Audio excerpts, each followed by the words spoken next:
No one noticed her at first. The guests whispered, laughed, and shifted around her, as if she were invisible. An elderly black woman, quiet and alone, standing in the corner of a funeral hall filled with strangers. Eyes flicked past her, dismissive, indifferent, but beneath her calm exterior, she carried a secret, one that would shake everyone in the room and turn their assumptions upside down in a matter of minutes. Everything they thought they knew about respect, prejudice, and truth would be shattered. What she was about to reveal would leave the entire gathering speechless. Are you ready to witness the moment no one saw coming? Margaret had lived in the same neighborhood for decades. Widowed for nearly 10 years, she spent her days tending to her small garden, visiting the local library, and quietly helping neighbors in ways most never noticed. Her life was simple, steady, and unassuming.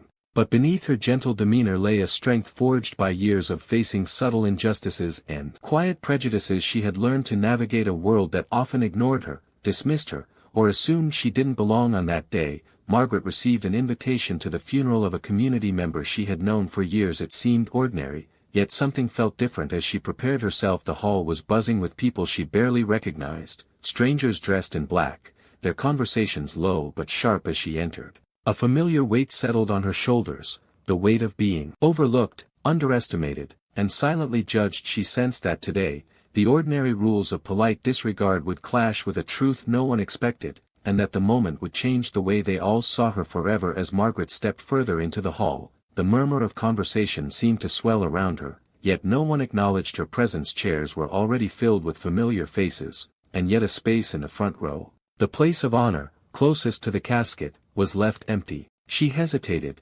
scanning the room. A few glances were thrown her way, not of recognition, but of mild annoyance, as if she had intruded where she didn't belong. Her heart tightened. This wasn't unfamiliar territory, but today, the dismissal felt heavier, sharper. She moved toward the back, her cane tapping lightly against the polished floor. Whispers followed her passage. Who let her in? One voice muttered, another sneered. She shouldn't be here. Margaret's chest ached, a mix of sorrow and restrained anger. For decades, she had experienced society's subtle exclusions, the quiet erasure of her presence. But this was different. This was a public display, a deliberate ignoring, a reminder that her existence was somehow inconvenient to others. The ceremony began. Eulogies, memories, tears, and laughter filled the hall, yet Margaret remained on the fringes. People shuffled past her, exchanging smiles and condolences with others, but never once making room for her. She caught a young woman's glance, hesitant, conflicted, but it was too little, too late. The injustice was in the silence,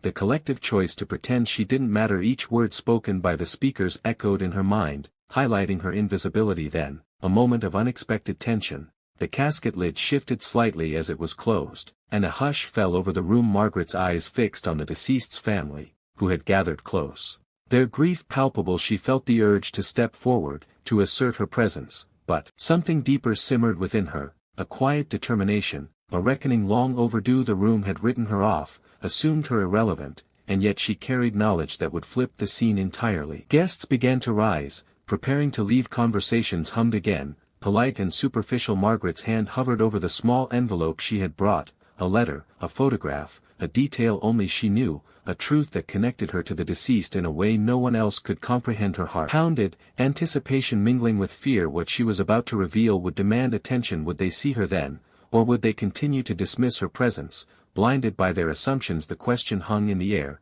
thick and electric, as Margaret took a deliberate step forward, ready to confront the silent prejudice surrounding her. Margaret stepped forward, the envelope clutched tightly in her hand. The room seemed to pause. Conversations faltered, whispers died mid-sentence. Eyes, once indifferent or dismissive, now slowly turned toward her. The air thickened with expectation and resistance. Some guests shifted uncomfortably, avoiding her gaze, as if acknowledging her presence now required confronting their own prejudice. She opened the envelope, revealing a photograph and a note no one else had ever seen. It was a memory, a connection to the deceased, a truth that could not be ignored. Her voice, steady but strong, carried across the hall, recounting a story that challenged every assumption, every glance of dismissal she had endured. Gasps rippled through the crowd, heads turned. The whispers returned, but this time, they were laced with disbelief and awe. Margaret's revelation was more than personal, it was a mirror held up to every subtle, unspoken bias in the room. She had been invisible, yes, but only until she chose to shine a light on what mattered most. Faces that had once ignored her now wrestled with a mix of shame, shock, and recognition. The silence that followed was deafening, But it was a silence pregnant with accountability. In that moment, Margaret realized the power she had always carried, her voice, her truth, her presence. The guests had assumed they could overlook her forever, dismiss her quietly, erase her existence from the narrative of that day, but she had flipped the story entirely. She had turned their indifference into attention, their judgment into reflection, and as the hall held its collective breath, Margaret stood tall, not just as a witness to the past, but as a force demanding acknowledgement. Would they remember this moment, or would they retreat again into the comfort of ignorance? The answer lingered, unspoken, as all eyes remained fixed on her, her quiet dignity now impossible to ignore. The room remained silent long after Margaret finished speaking. Some guests lowered their eyes, burdened by guilt they hadn't anticipated. Others whispered apologies too small to undo years of oversight, but enough to signal the first cracks in their indifference. Margaret felt a strange mix of relief and exhaustion. She had faced the weight of invisibility, of prejudice, head-on, and emerged not defeated, but unshakable. As she slowly made her way to the exit, the whispers grew into conversations, some hesitant, some remorseful, but all acknowledging her presence. For the first time that day, she was seen, not as an afterthought, not as someone to be overlooked, but as a person with a story, a voice, and undeniable value. The funeral had started as a place of exclusion, yet it ended as a powerful reminder that silence and invisibility are never neutral.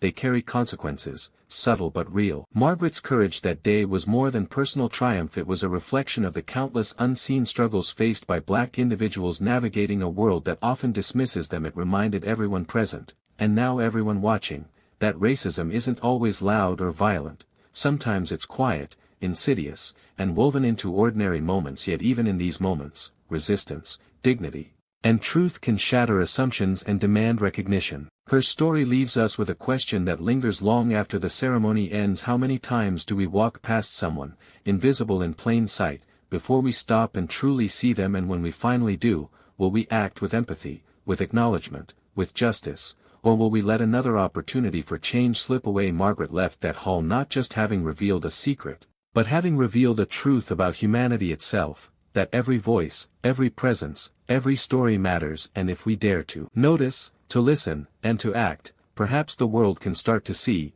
not just her, but all those who have been overlooked for far too long.